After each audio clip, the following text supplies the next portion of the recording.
Kaaralan na ng Malacanang ang rekomendasyon ng MMDA na gawing mas maaga ang pasok at pag-uwi sa mga opisina ng gobyerno. Ito'y para maibsan ang traffic. Samantala, patuloy namang tinututukan ng pamahalaan ng sustainable at malinis na transportasyon. Nagbabalik si Clazel Pardilla ng PTV sa Balitang Pambansa. Dalubyang traffic ang binubuno ng company driver na si Ariel tuwing umaga. Ilang pasok ang gobyerno, mabilis ako nakakarating ng office. Parang 3:30, 4:15, 4:20 sa office na ako sa Cubao. Pero pagka may pasok, mula Monday, pag umalis ako sa bahay ng 3:30, alas 6, 6:30, 7, ganyan.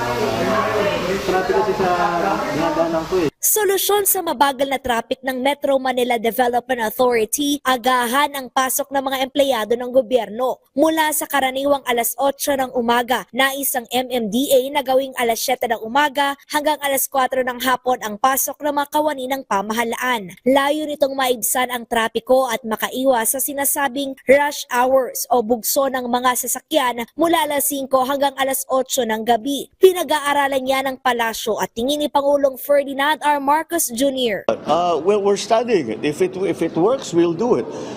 But we have to. It's not enough to talk to the traffic enforcers and the administrators of traffic that have made the suggestion. We also have to ask the commuting public kung practical para sa kanila.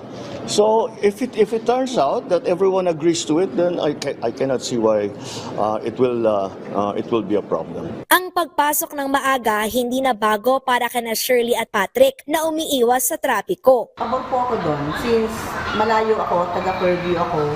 Wala pa akong masyadong nakakasabay sa pasukan. Hindi ako late sa work. Pag luto ka pa po ng hapunan nyo ng pamilya nyo, di ba? Ganun po. So may oras.